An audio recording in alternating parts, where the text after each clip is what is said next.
Hey everybody, this is Dr. LSD Trails with a high noon battle report from Panzerknacker Games. I'll start out by introducing our characters. This first fella is Pete. He's a grizzled Civil War veteran, dead shot with his Henry rifle. Our next character is Old Jeb. He's a former show gunman. Together, Jeb and Pete now work for the Wells Fargo Corporation, escorting wagons across rugged countryside with their respective gunslinging skills. And our villains today are Hogleg Jim, here with his double barrel shotgun and pistol bared. He's a pretty nasty character, not above shooting people in the back. Definitely the villain of today's story. This is El Cucumbre, a stern-faced Mexican mercenary hired by Jim to help ambush the Wells Fargo wagon today. And this little fella is Dingle. He's Jim's dim-witted nephew on his wife's side. Alright, our story opens here in a wide open gulch with the boys from Wells Fargo having a bit of wagon trouble. You can see over there that one of the wagon wheels is off, and the horses are detached and over by the watering hole. And that's where we open at turn 1, with old Jeb over by the watering hole tending to the horses, probably about to get them ready to get hitched back up, because Pete should be done with the wagon repairs shortly. You can see he's over here right next to the wagon. Not quite with it fixed yet. Way in the background there, though, you can see El Cucumbre standing up on the ridge, getting prepared to ambush the wagon. Alright, first round of turn 1. Looks like Jim gets the first card there with the 10 of spades. So he runs over from the far left, where he was at the start. You can't see in frame here, but he's just at the top there on the right side, trying to get a better angle on that wagon. And the next card goes to Jeb down by the watering hole. He's just going to mosey on over to the water between the horses. Next card goes to Dingle. Dingle's gonna run up from his ambush position back behind the ridge and try and surprise Jeb there at the watering hole and kick off the ambush. And since nothing's gone off yet, Pete's going to continue to work on the wagon on the 4th card. And El Cucumbre comes last with the 2 of diamonds, and you can't see him over in the left, but he's going to be bracing his rifle on the rocks in the direction of old Jeb there. Alright, second round of turn 1. Pete comes up first with the ace of hearts, and he's just going to keep on working on the wagon because nothing's really happened yet. Jim's card is next, the queen of clubs, and he's going to sneak up a little closer towards Jim. You can't really... I'm sorry, it's not Jim. He's going to sneak up towards Pete there, and you can't really see him in frame. Next card is El Cucumbre. He takes a good aim at Jeb down by the watering hole, so he's as ready as he can be to take his shot next turn. But at the same time, Jeb is noticing that Dingle is in plain view right in front of him, and he uses his gunslinger skills to skin both of his pistols and take careful aim at Dingle. And unfortunately, Dingle's card comes last, and he unloads his shotgun, both barrels, right at old Jeb and the horses, but he misses old Jeb completely, and he drops to the ground out of sight to get ready to reload. Old Jeb passes his grit test, and apparently so do the horses. We just don't have rules for them running off at the moment. And that concludes turn 1.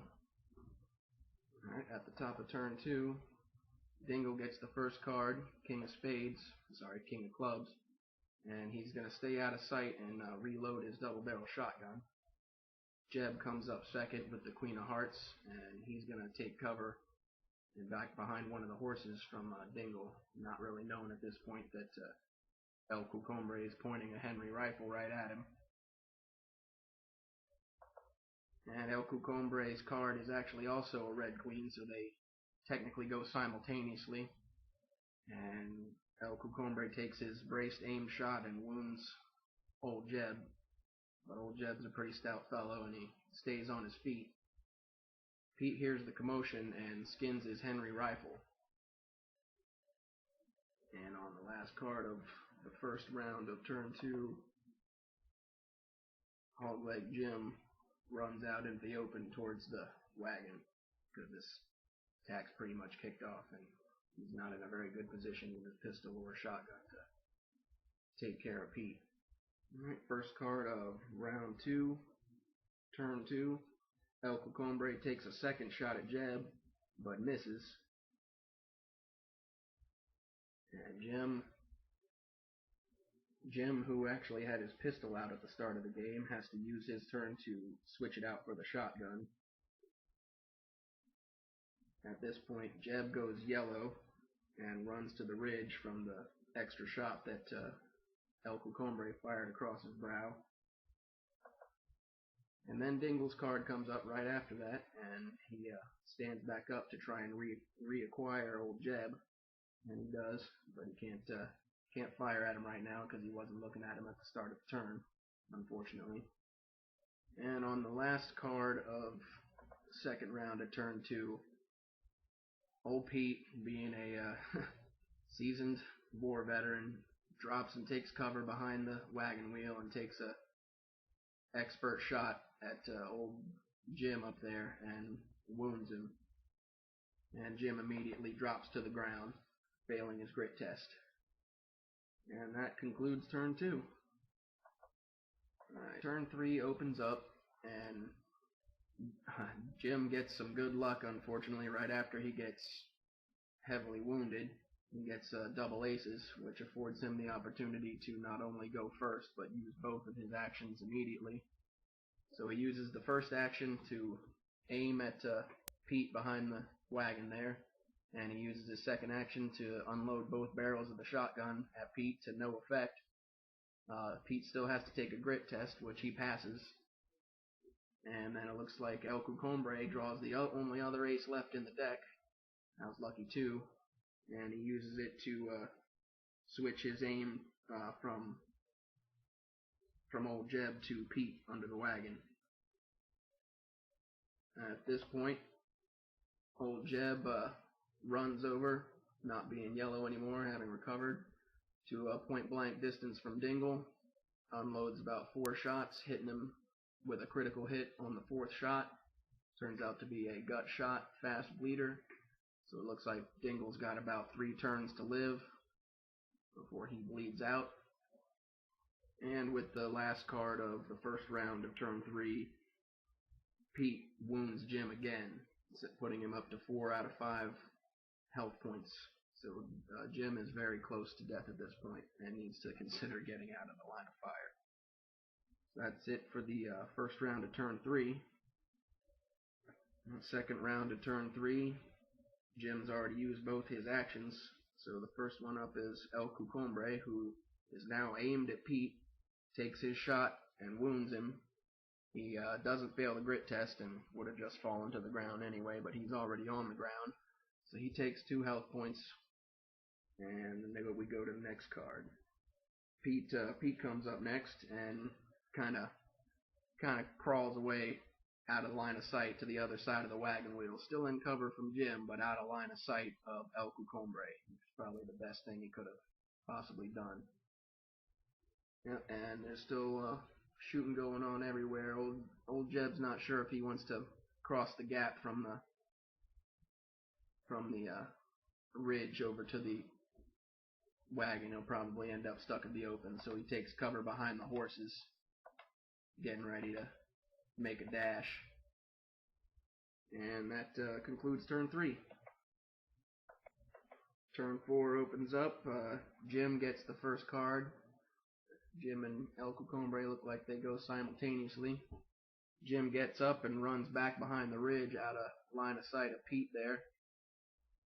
And El Cucombre runs over from his spot on the left top corner over to near where Jim is taking cover. At this point, Pete, having lost sight of Jim and gained a new target, aims at El Cucumbre. It's probably going to end the same way there. And at this point, Jeb takes his opportunity to run across the open field from the cover of the horses to the cover of the crates behind the wagon. Alright, round 2 of turn 4. El Cucumbre takes his aim shot at Pete and misses. Pete likewise takes his aim shot at El Cucumbre and misses. Jim reloads his shotgun out of sight of everybody on the third card.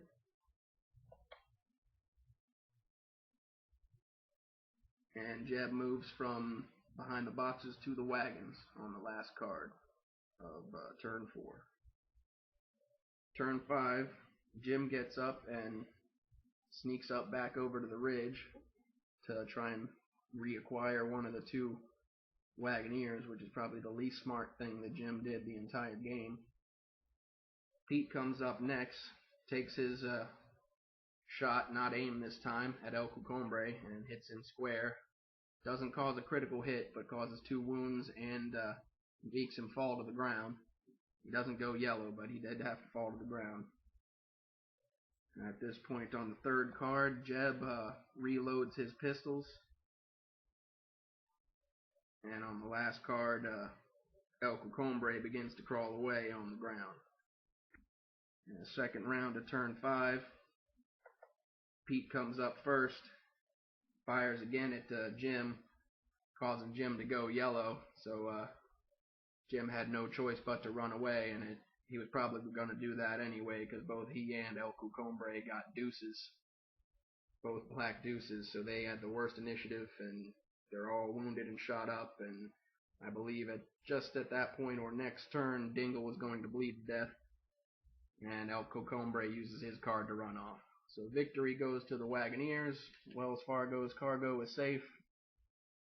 This has been a Panzer Knacker Games battle report for High Noon. I'm Dr. LSD Trails. Thanks for watching.